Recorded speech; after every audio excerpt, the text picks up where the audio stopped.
Hello? Okay, if you don't mind, we're going to start the second round table. Wow, the robot just fell down. So we're going to start the second round table. And yeah, sorry.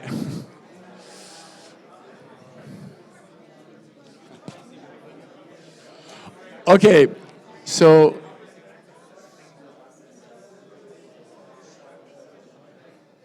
ladies and gentlemen, we're going to start the second round table. So please, I request you're silent so we can concentrate. If you need to continue speaking, I invite you to go outside the room so we can start. If you don't mind. Okay, so this roundtable is a bit more philosophical, although it's technology, as the objective here is define properly where are the risks of our artificial intelligence, how can we mitigate those risks, and what will be the way that we can inject human values into the code? What is the process? We want to not to stay in the theoretical aspect of it. We want to see whether we can provide some guidance in concrete technologies and things that allow us to inject human values into AI. As AI is becoming not only the traditional AI that we see every day, with ChatGPT and others, AI is also becoming now physical AI. It means that objects are going to be able to take decisions based on the way they are learning. Satellites are going to be able to take decisions. AI is going to try to understand the world around us, not only the software part or digital part, but also the physical world. So there are many things happening at the same time, and they need some kind of human intervention. So I will start the panel the same way than previous panel, introducing yourself. I know that Ali, you have some pressure, and time pressure. Ali, sorry, you're there. I thought. So yeah. So maybe we can start with you because I think you have to leave. Yeah, a little bit, but I'm mesmerized by the robot. Yeah. So this is our friend. This is the Wise robot. So the what we did with the Wise robot was to make it wise. So what wise means that the robot should not harm us, should not be against us, should only help us. And he is now part of the team. And we are programming as we speak his core. And the robot has a chip similar to the one that we showed you before. So you cannot hack the robot. Because that's the problem, right? If you have a robot and the robot gets hacked and goes against you, then you are in trouble. So this is the beginning of robotics. This is a clear example of convergent, but also an example of physical AI. As this robot will be gradually learning things like say hello, like check your hands, like dance, things like that. And in the future, they will be able to speak. Actually, we are teaching him to speak based on values. So this is a robot that is very polite robot. It will not say bad things or use bad words. So a robot is like a kid. If you put a kid in front of a TV and you put one in a very nice TV program and another one in a very bad TV program, you will see those kids with 10 years that will be totally different personalities, right? So we are in that process. We need to teach the robots to be wise, and this is going to be a movement. It's also a huge commercial possibility because 8 billion robots are going to arrive. Elon Musk just announced that 8 billion robots will basically become part of our lives. Anyway, so I move back to Ali. Introduce yourself because you have to leave. You have to leave now, right? So you can 12:35. Exactly. Oh, okay. So in that case, let's introduce everybody in the round table, and after I go back to you initially. So please, you can start, Ali. Okay. You're going to start, Andreas, actually, because you're going to be piloting the robot. But please introduce yourself as well. So hi everyone, I'm Andres Moira. I'm a Chief Innovation Officer for the CLSQ Group. So initially, a background in blockchain, computer science, but as you can see, I'm going to be operating a robot today. So pleased to be here. I'm Ali Niknam, founder and CEO of Bunk, Europe's second largest neobank. We're also very often defined as the world's most advanced AI bank because we deploy a lot of AI And I actually already saw that I can't compete with a robot, so it's grabbed all my attention. I hope it, my fellow, yes, I hope my fellow panelists will do a better job than I do. Hi, everyone. Hi, everyone. My name is Tarja Stevens. I'm a founder of Leaders of the Future, and my work focuses on the workforce transformation, the leadership, and how really we can support individual professionals with this change, with the new technology coming, and how our organizations will be changing. So excited for this conversation. Hello, my name is Philippe Garril. I spent about 30 years in big corporation, mainly in Switzerland, but in international roles. And then I moved in something completely different. And I became an international speaker, mainly in healthcare. So AI in healthcare, healthcare metaverse, topics like that. And with the time, it even moved further than healthcare now, because it's also about AI education, what we should do. And I think I'm looking forward for an exciting discussion here. Yes, okay, this is working. So hi, good afternoon, I think at this point, everyone. So I'm Dr. Monica Lopez, and I'm the privacy officer for VHC Health. I'm also a serial entrepreneur. I've created already 3 companies in AI risk management because I have been in the AI space for the past 20 years since doing my PhD in cognitive science, and really that whole movement between understanding human intelligence and what does that mean for the translation of that into machine intelligence. And so I've worked in several industries, from autonomous vehicles all the way to right now doing more work in healthcare. So really looking forward to this conversation. Thank you. I'm Guilherme Martinez Roura. I'm the AI and Robotics Program Officer at the International Telecommunication Union. So the ITU is the United Nations Specialized Agency for Digital Technologies. We work in 3 areas of action. The first one is we are in charge of a satellite orbit allocation and radio spectrum allocation. Second, we develop technical standards that support telecommunications, AI, and other digital technologies. And third, we support capacity building and ICT infrastructure in developing countries all around the world. I'm very excited to be in this panel with you today. Thank you. Hi, my name is Mortaza Benrad. I'm in the field of AI since 35 years now. Happy to do that.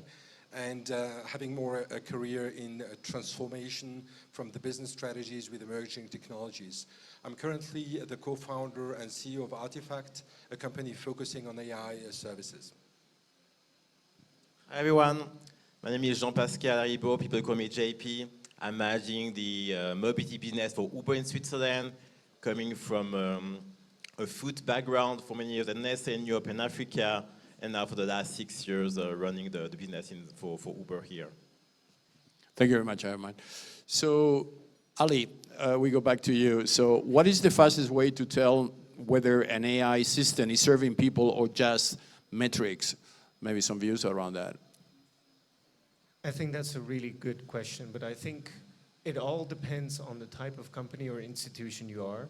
So, as with anything, AI is a tool, and as you correctly pointed out with the robot is a robot, and it will turn into something very different if you put it on a certain TV thing or the other TV thing. And I think, these questions are very important to ask, but there's an underlying question behind this question, which is, in our case, what kind of company are you? What values does your company have? Of course, all companies have KPIs, but are those KPIs the goal themselves, or are they a measure to indicate how far along the real goal we are, aka to serve people? So in the case of Bank, of course we have KPIs that everybody has, things like response times, up times, delay, speed, etc., etc. But by and large, we have large teams of people checking whether all of the different AI systems we have actually solve the issues that they set out to solve, because that's the ultimate question to answer. And as long as they do that, and they solve issues for humans, of course, as long as they do that, we're happy, and KPIs are no more and no less than like a speedometer on your car to indicate how well you're doing. But you should be driving the car. Thank you very much. I move to Tarja. What does human-centric AI and robotics, truly mean in practice, not in theory. Where do we still confuse ethical intent and ethical impact? What are the differences? No, that's a great question. And what I have seen now working with the companies, that we are living an incredible inflection point right now. Every company is going through such an incredible transformation.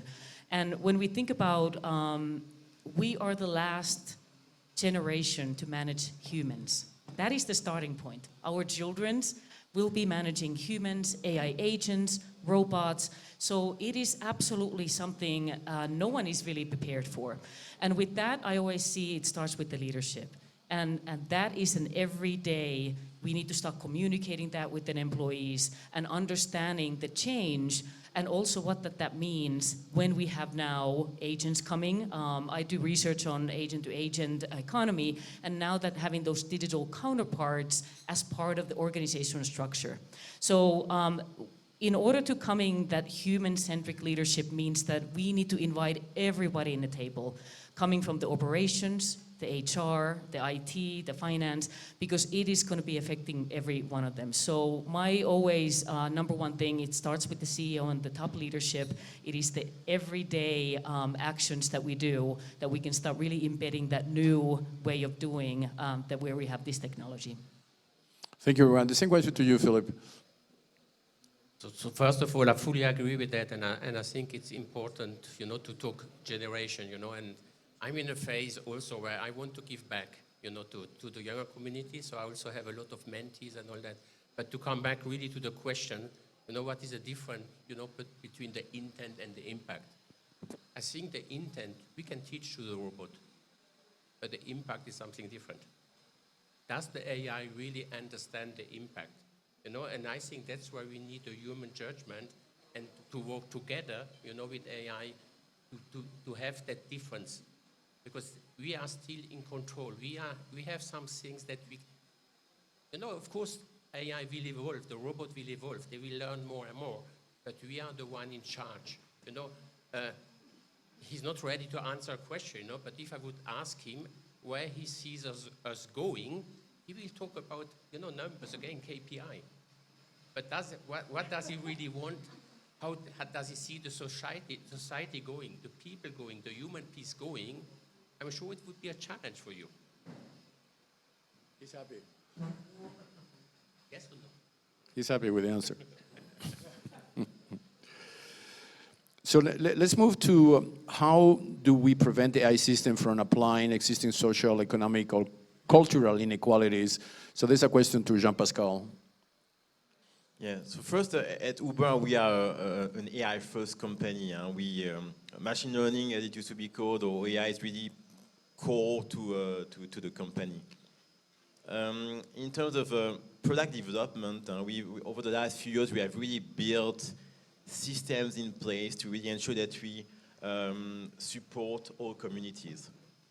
For example, with very concrete products such as Uber Teens, where we address the needs from families, from children to go from point A to point B, or Uber Senior, where here as well, we try to simplify the way the app works to make it easier to understand for senior people, elderly people to move from point A to point B. So all these elements are really embedded in the technology that we develop. Product equity, product inclusion is part of all the product development life cycles we put in place. If I use the example, for example, of food, the African cuisine on the Uber Eats app, we need to ensure that we put in place a system that can recognize very quickly, is it Kenyan food, is it Ethiopian food, or is it food from Ivory Coast? The nuances are important, and we can, thanks to technology, also ensure that might sound small, but that from the day one, we have the right products, the right processes in place so that people can feel, yes, that's actually what I want. I know this type of cuisine, and that's correctly built from day on as a system. So all of this is really a part of how we try to ensure that typically for a product perspective, AIs are included in our products. If I use the example of geographies as well, we are present not only in main cities, but more and more over the last few years, we have also expanded into suburbs, ensuring that we can also provide mobility services for commuters. We need to go to downtown, so we need to ensure that we cover the needs of different age generations and different people, both in, let's say, high-end areas, but also in more popular areas as well. Thank you very much. So moving to Monica, should AI ever be allowed to make decisions that directly affect human life? Who says AI says also robotics. Freedom or identity without meaningful human oversight. What is the level of oversight we need to have? Well, I think we're at this stage where we realize and we understand that there are harms from these systems. Very veritable, real, genuine harms that affect many individuals, affect all of us, frankly. And so my main argument would be that, yes, we do need to maintain oversight, but it boils down also to how do we maintain that oversight and to which values are we going to prioritize? And so working in an organization, essentially leading all the AI policy and governance of an entire hospital system, I mean, that is one of the central questions we're asking first, because we know we're going to be implementing AI technologies, we already are, but we're constantly asking ourselves, okay, how do we make sure that the users, so on this side, on the providers, clinician side, are actually using it in a way in which they truly understand how that system, how that tool is helping them with decision making, but then also, what does that mean for patients? Because patients are the ones in which the providers are providing care to, health care to. And so that, to them, they also get affected, and they also need to understand why, so that there can be true communication between both sides of the equation. And so for me, oversight really is the developers, the creators, the builders, knowing and understanding as much as we can, really breaking the black box issue, frankly, and coming from the world of translation of human intelligence into machine intelligence. That is one of the biggest questions we're working on, and because we don't even understand human intelligence completely, and so how can we dare to ask the question of what is machine intelligence? So how can we even then dare to say what does transparency mean with machines if we lack a lot of transparency in how we do a lot of decision making? And so, but that is what's becoming the priority, because we know that those possible harms exist on the bias level, all across the spectrum on the ethical level. And so we realize that, yes, in order to be able to answer questions properly that, and again, in healthcare example, that patients have to us as providers, we need to understand these systems. And the only way we can understand these systems is if we actually maintain a level of control. Because we know that if there are going to be errors, if there are going to be mistakes, if there are going to be just unexpected outcomes, we need to have an answer, in part because also we're dealing with life-death situation. And so I would say that really, when we're thinking about the impact, and I go back to that, that's just a critical point that you made when we talk about human-centered AI. It's really about what is the value, what is the meaning, what is the effect it has on us. We are the developers, but we're also the users of these systems. And so if we don't maintain a level of oversight, and I don't want to say partial, I really would argue for we really need to have oversight across the entire process, the entire workflow in which we're embedding these systems. Fundamental. Thank you very much. So now, and the robot is not looking at us, so yeah, it is now. So who is accountable when this kind of robot, for instance, will cause harm? It will be the developer, the deployer, the owner, or the algorithm. Grant? Can you comment on that? Grant. Yeah. Oh, Grant is not here, sorry. So, Montasar, yeah. Yeah, Montasar, you can do that, sorry. Grant had a ski accident, actually, no? Right? Yeah, sorry. No problem. So the responsible is definitely not the robot or the algorithm. I mean, the robot or the algorithm is what we define, but at the end, there's going to be a legally responsible person. Yes, hello. And the reality, the challenge is, the better these systems are going to be, the more challenging it's going to be. Because right now we start to trust some of these robots or some of these algorithms, and it's 95% right, you know. So the more the precision and the accuracy of the advice they're going to give, the more we're going to trust them, and the more we're going to automate. But at the end, if you have, I mean, it's going to be a tough discussion with you for the future, because for the moment, you know, think about it. Right now, if a driver has an accident with the passenger, who is responsible? It's the driver. But think about the autonomous systems of the next generation. So you're going to have very sophisticated autonomous systems driving the cars. You have passengers, and then you need to define on the algorithm, who do you want to save first, the passengers or the people that are crossing the street? I mean, this is one of the classical problems. So here you can't resolve it by algorithm. I mean, the algorithms can do almost everything in the future, probably. But the question is, there must be a legal entity or a person responsible. It can't be the algorithms. We have to shape and to do it in a way that is fair. And here, the whole question about, you know, the fairness, the accuracy, and all the kind of elements that we want to have, you know, in our between human beings, we have to implement them with these robots. Thank you very much.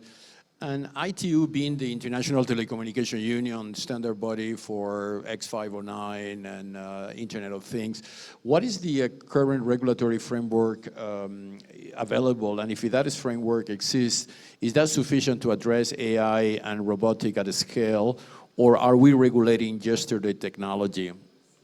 Yeah, so thanks for this question. So ITU, we have been developing standards like since 180 years ago, like when we started with the telegraph. So we have a lot of experience on this. We have already over 400 standards published and under development when it comes to AI technologies. And this like really covers all the spectrum from AI and multimedia, AI and security, AI for communication networks, and all types of other applications. There is a lot of increasing interest when it comes to embodied AI systems. We have hosted in our previous AI for Global Summits happening in Geneva every summer. We have hosted expert-led workshops on embodied AI systems. Actually, next week under the TISAC meetings that are happening in Geneva, there are a lot of conversation about potentially launching an embodied AI focus group, which basically works on pre-standardization issues when it comes to embodied AI technologies. And I think here the panel today is really which are the human values that we want those AI and robotic systems to have, and much of how those AI, those human values are embedded in AI and robotic systems goes through standardization. So that's why at ITU, like the way in which we work is to ensure that we are like contribution-driven, membership-driven, that all those discussions happen, bringing together other standard-setting bodies, like through the World Standards Corporation, together with ISO and ISC. We just published, and it might be very useful for all of you, an AI standards exchange database. So there you can find all the standards that have been published by all these standard setting organizations per industry verticals and as well per technologies. So you can see as well all the embodied AI use cases that we have there. And as we embed human values into AI and robotics technologies, what is important for us as well is to look into the use cases of those technologies. So are these type of robots helping us to solve real human challenges, or are just for fun? So really here, the use cases that we're looking at the UN, and we have published over a report with over 700 use cases in which the UN system agencies, and all of them are our 53 UN partners of the AI for Global Summit and the AI for Good initiative, like how they look AI to solve these global challenges. And one clear example that it's together with the World Food Program and the German Aerospace Center, it's a vehicle, like semi-autonomous vehicle to be deployed for humanitarian response. And this is already being deployed in conflict areas where, of course, like support workers have very difficult access into those areas. So we are looking into use cases that really benefit society, and I think this combination of positive use cases with the standardization process through which we embed these human values is the most important for us. And answering to your question, there is still, we are like really in the infant phase for AI and robotics regulation. And the best way to move from high-level principles to practical implementation is through standards. Thank you. But there is a debate in Davos whether we should or not regulate AI. I mean, one of the consequences of regulating AI, which is a bit the European Union and some international agencies' recommendation, is that data becomes inaccessible, very hard to get data. So the best brains on AI and companies go to the United States or China because data is available, you know. So what is the trade-off? Should I, pay too much attention to regulations or go to a destination where regulation is not a brake, but rather an acceleration? Yeah, so we have been convening, and that's actually a very important question. So at the AI for Global Summit in Geneva, we have been convening for the past 2 editions an AI Governance Day, and probably you know that the UN General Assembly last month of September decided to convene our high-level dialogue on AI governance on the same days as the Global Summit this year in Geneva, from the 7th to the 10th of July. To discuss actually this question. The approach of the ITU, and it's one of our main pillars of work, is AI policy and standards. So we recognize all the efforts from different countries, different approaches, like top-down approaches, bottom-up approaches, like hard law regulation, soft law regulation. As you know, standards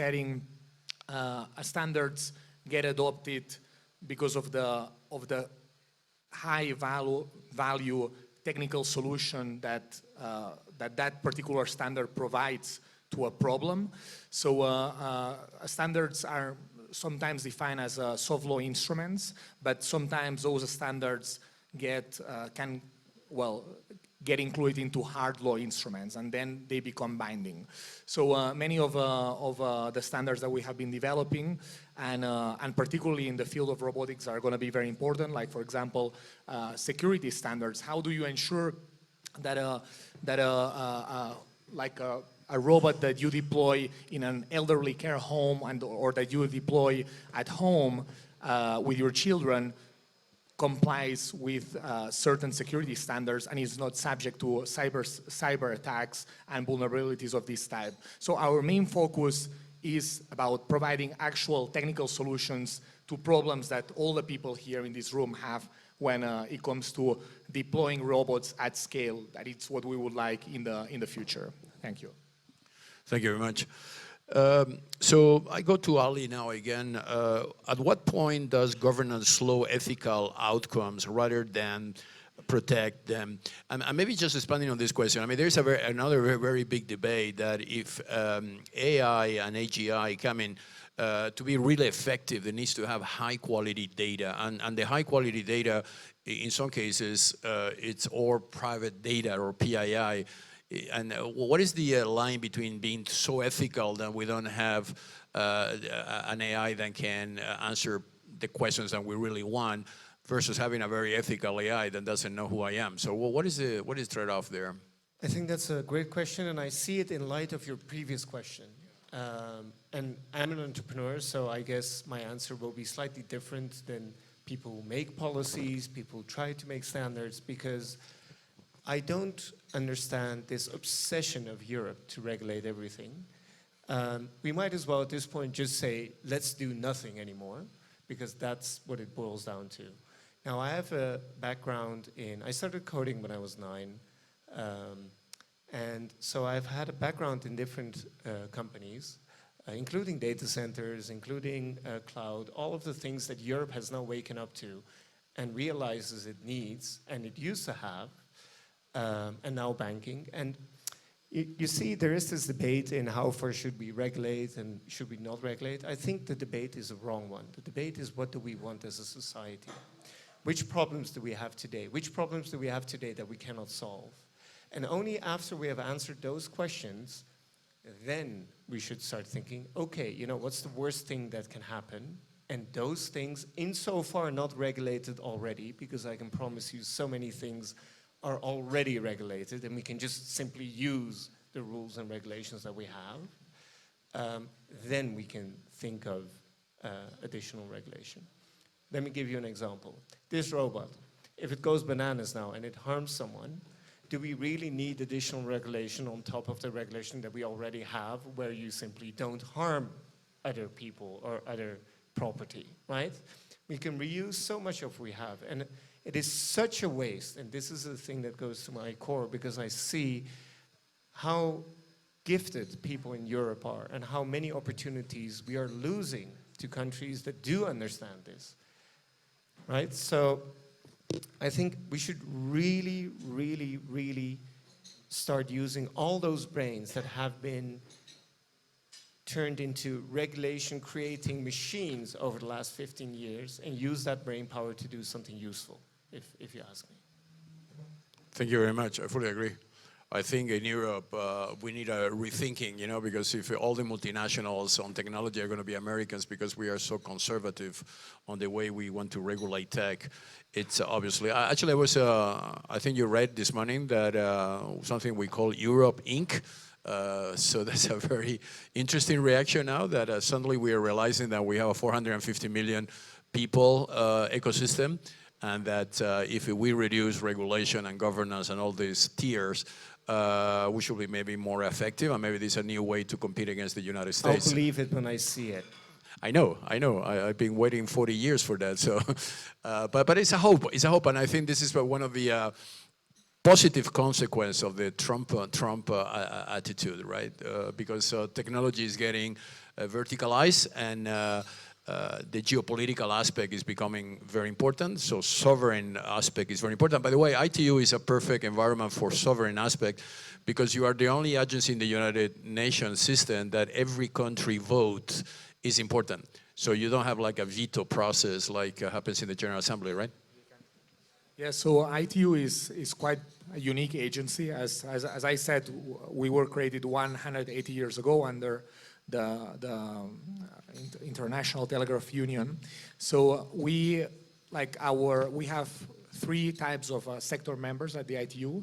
We have 193 member states, over 1,000 companies, and over 100, over 300 academia members. So all these members get together in what we call study groups. And in these study groups, through a consensus-based process, we develop the standards. So basically, all the people in the group put all the necessary efforts to get that standard through. And through programs like Bridging the Standardization Gap, we ensure that developing countries, least developed countries are not sidelined, but are part of these discussions that are going to affect the technology that they are going to use in their countries. Yeah. So if Elon Musk comes and asks for a license to satellite connectivity, you treat him the same as me? So every time Elon Musk wants to send a satellite, calls us at the ITU. I know. And then we approve, and then we calculate the specific orbit where we send that satellite. So, yeah. No, I think it's a great agency, by the way. I used to work in the UN, you know, so I was very close to ITU many years ago. Okay, so Monica, how can transparency and explainability be achieved without compromising security, intellectual property, or system performance? Well, I think I want to step back just one quick moment, kind of to piggyback off of what was mentioned with regulation, because it's directly tied to this question of transparency. It's unfortunate, really, that regulation is something that has become so politicized. And I'm going to put on my engineering hat right now, and it really ties also with standards. I mean, what we ultimately are talking about is system quality. And so we have to ask ourselves, what does quality mean? And again, it goes back to this whole point of how do we want it to impact us? How do we want the system to affect us? And so we're talking obviously about AI, and so therefore we're obviously talking about data. And so when we talk about quality data, we're talking about, well, what is the type of data that is going to help us achieve the type of good, positive, ethical outcome? so it starts there. And so then transparency builds from there, because ultimately transparency is about, well, first of all, people want to know whether they're interacting with an AI-enabled system. With a robot like this that is right in front of us and we can see it, you can pretty much assume that, yes, it has some sort of AI in it for it to be able to be doing the behavior it's doing.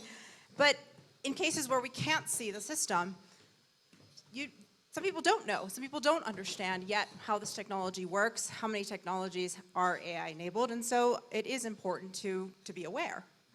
We know from the research that when you tell people that AI is, that the system, the tool they're using is AI-enabled, they have a different reaction to it, as opposed to, oh, it's a human being on the other side, let's say, of the telephone versus the automated AI-enabled voice.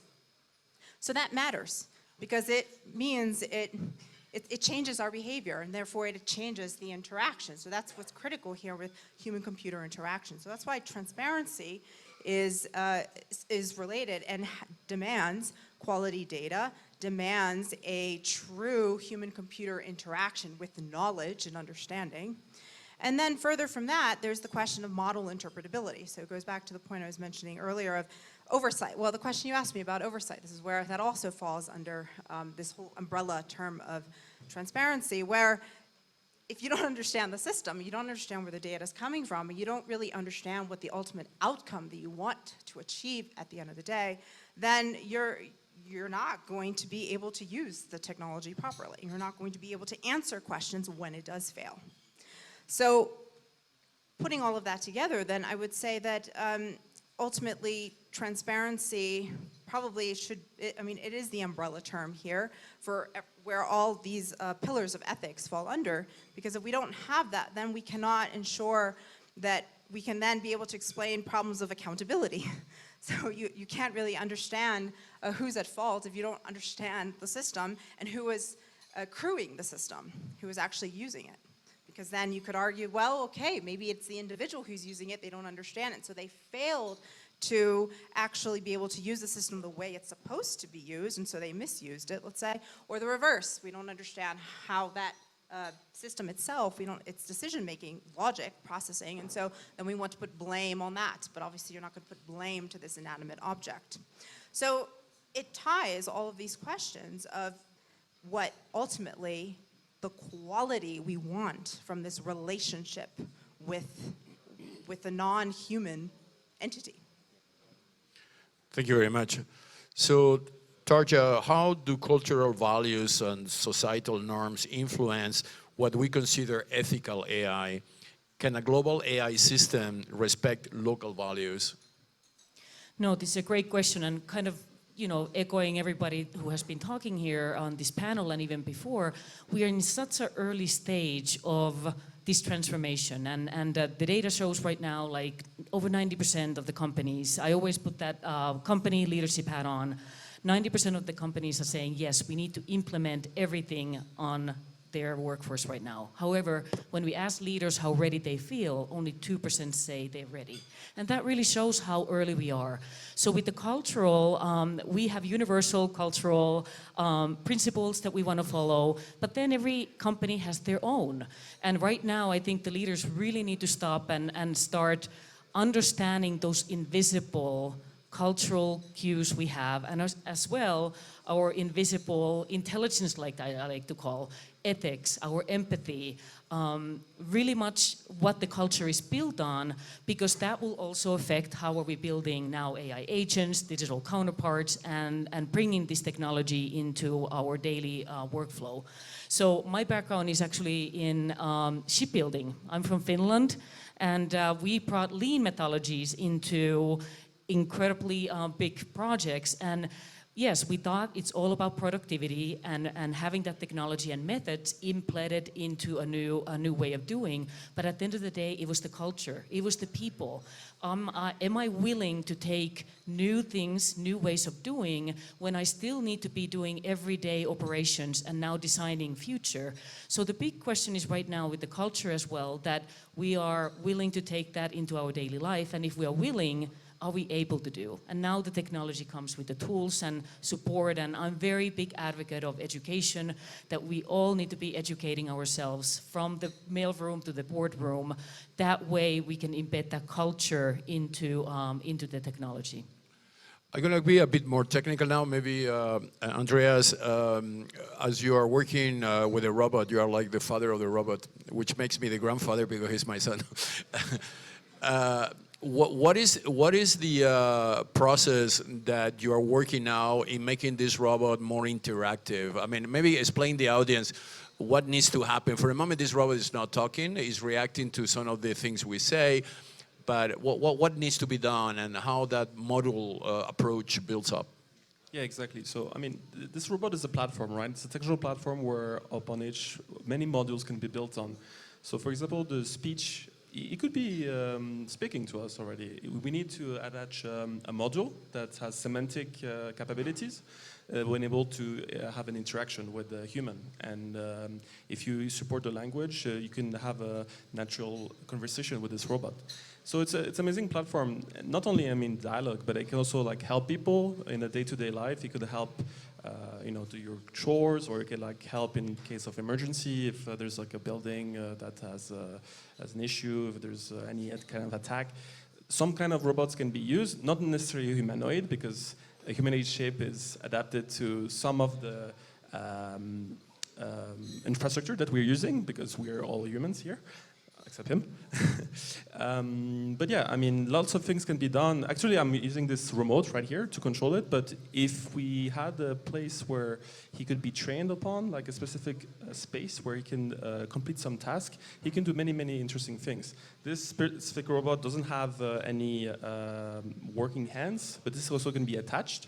So we can make him be able to manipulate some object, can be very sensitive. Some models already can cook today. But it's a long process. Lots of work is being done year to year to make those robots even more capable to the day-to-day. This one, by the way, fights. You can do karate, and actually, we tested in the we fight with him, and he kicked us back. Sorry, no, you guys, okay. So he's already very reactive. But obviously, as Andrea explained, this is like an iPhone where you can add many apps that keeps the iPhone doing different things. So that works in the same way. You can keep adding models, training. There's no limitation of what they can do. The robotic arms and the legs, this is the mechanical part. It's less important. What is important is the brain. And anyway, so yeah, I think he's, I don't know what he's doing now, but he's tired, yeah, okay. So anyway, just go back again to our discussions. I'm going to go to Philippe. What is the one decision we must get right now to ensure AI and robotics serves humanity and not replace or diminish it? So I think in general, I'm talking more and more about it, and it was touched before in the previous panel.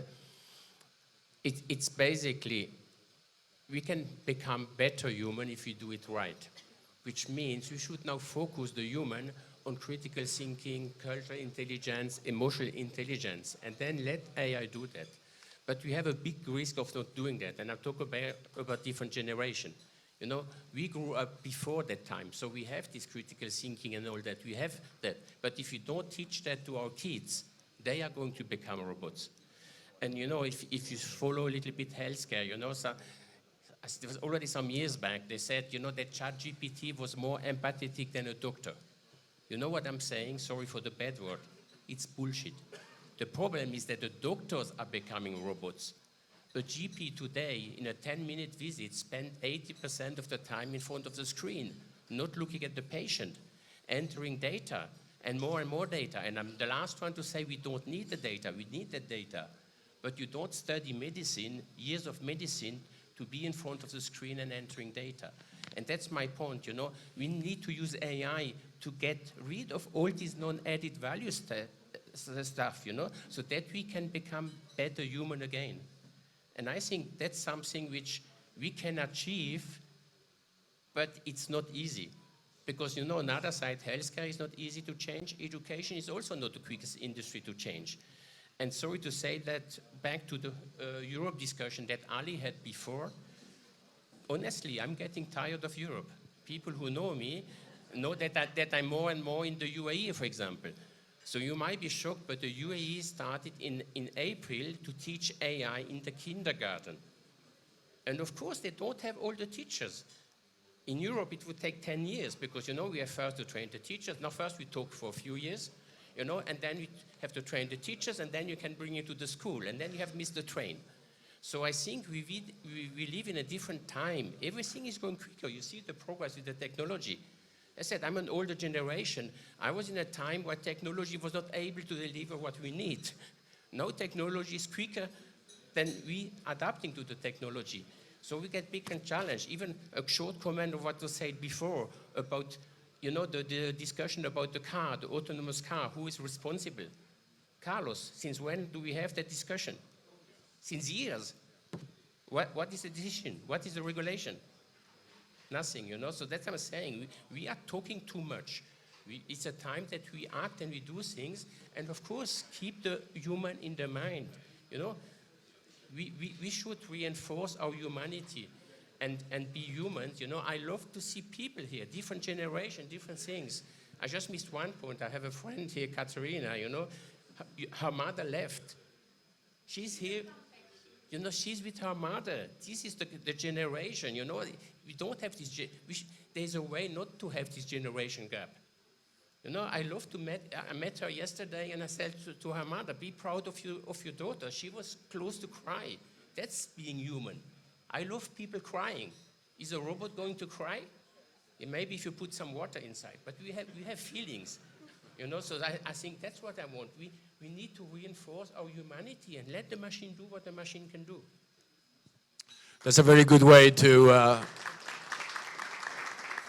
close this round table, because we're going to serve lunch and we're going to move to the space round table. But before that, how many of you guys will bring this robot to your house to help you cook or clean? How many of you? Raise your hands. Oh, that's pretty loud. Okay. So who doesn't want at all this robot in their house? Okay, so we are actually if that question a few years ago will have been totally different answer, right? So he's happy, and he thank you everybody for your participation and attention, and he is thanking actually the roundtable for the excellent speakers, and we will continue this discussion. So next year we'll come in with a more intelligent, more wise robot, which is his name. Thank you very much, everybody.